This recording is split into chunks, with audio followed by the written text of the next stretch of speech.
Hello everyone and welcome. In today's video I'll show you how to use a floating window on a LENOVO tablet K11 Plus.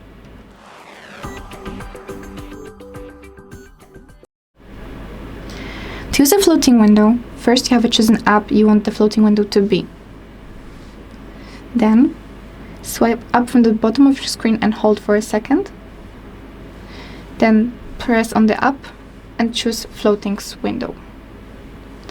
You can drag it around.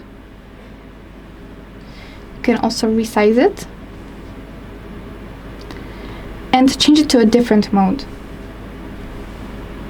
Floating window, split screen or full screen. And that's it for today. Thank you so much for watching. Make sure to like and subscribe, and I'll see you in the next one.